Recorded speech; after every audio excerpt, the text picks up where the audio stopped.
Thermodynamics helps us understand how energy changes. Let's explore the fundamentals of vapor power cycles. A pure substance is a substance that has a fixed chemical composition throughout its mass.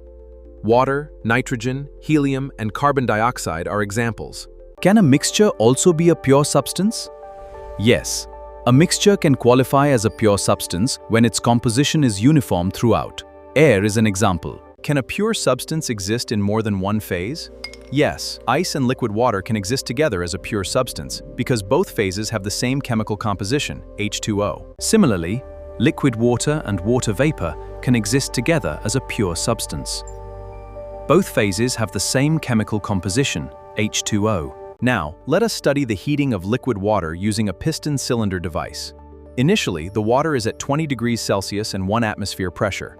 Let us call this state 1. At 20 degrees Celsius and 1 atmosphere pressure, the water is in the liquid phase. It is not about to vaporize. This condition is called a compressed liquid or a subcooled liquid.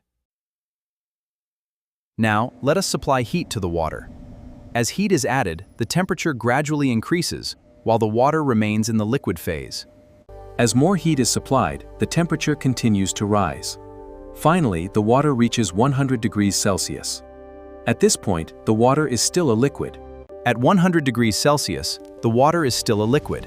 But if we add more heat, some of the liquid will begin to vaporize. The phase change process is about to start. A liquid that is just about to vaporize is called a saturated liquid. Therefore, at 100 degrees Celsius and 1 atmosphere pressure, this water is in the saturated liquid state. Let us compare the two states. At 20 degrees Celsius, the water is a compressed or subcooled liquid. At 100 degrees Celsius, it becomes a saturated liquid. Understanding the state of a working substance is important in engineering analysis. These concepts help us build a strong foundation for understanding thermodynamic and energy conversion systems.